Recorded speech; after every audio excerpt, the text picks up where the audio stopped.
রূপচর্চায় সাধারণ মানুষদের চেয়ে অনেকটা এগিয়ে থাকেন তারকারা।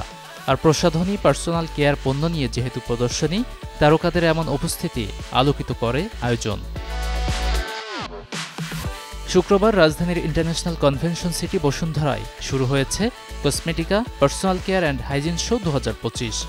2 দিনের এই আয়োজনে অংশ নিয়েছে কোরিয়া, থাইল্যান্ড সহ বেশ কিছু দেশের প্রসাধনী ব্র্যান্ড, প্রস্তুতকারক ও সরবরাহকারী প্রতিষ্ঠান, খুচরা বিক্রেতা এবং স্বাস্থ্য বিশেষজ্ঞরা। আয়োজনের উদ্বোধন করেন বাংলাদেশে নিযুক্ত রিপাবলিক অব কোরিয়ার রাষ্ট্রদূত পার্ক ইয়াং-শিক। এই প্রদর্শনীতে রয়েছে শতাধিক পণ্যের stall, live demo, skin care বিশেষজ্ঞদের সঙ্গে আলোচনা এবং উদ্যোক্তাদের জন্য নেটওয়ার্কিংয়ের সুযোগ। এতে দেশের নতুন বিনিয়োগ, প্রযুক্তি ও ব্যবসায়িক অংশীদারিত্বের পথ তৈরি হবে বলে জানান আয়োজকরা। আমাদের ইচ্ছা সেটাকে আন্তর্জাতিক পর্যায়ে নিয়ে যাওয়া, বিউটি ইস্তানবুল, কসমোপ্রফ এদের মতো পর্যায়ে যেন আমরা যেতে পারি, আমরা সেই লক্ষ্যে কাজ করে যাচ্ছি। আলহামদুলিল্লাহ, এটা আমাদের প্রথম এডিশন।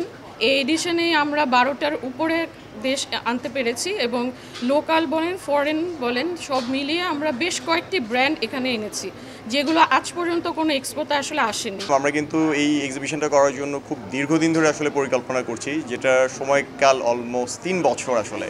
তো এই সময়ের মধ্যে কিন্তু আমরা নিজেরা যথেষ্ট যাচাই বাছাই করেছি যে যেহেতু এক্সিবিশনে এই কসমেটিক সেক্টরে আসল নকলের ফারাক বোঝার একটা ব্যাপার থাকে, তো আমরা কিন্তু সেই জায়গাগুলো অ্যাসেস করেই এই আমাদের এক্সিবিটরদেরকে ইনভাইট করেছিলাম আসার জন্য। কাজে এখানে যারা পার্টিসিপেট করছেন এই এক্সিবিশনে, তাদের পণ্যগুলো আপনারা নির্দ্বিধায় কিনতে পারেন, কারণ তাদের ব্যাপারে যতটুকুন যাচাই বাছাই করা দরকার ছিল সেটা এক্সিবিশন অর্গানাইজার হিসেবে আমরা করেছি।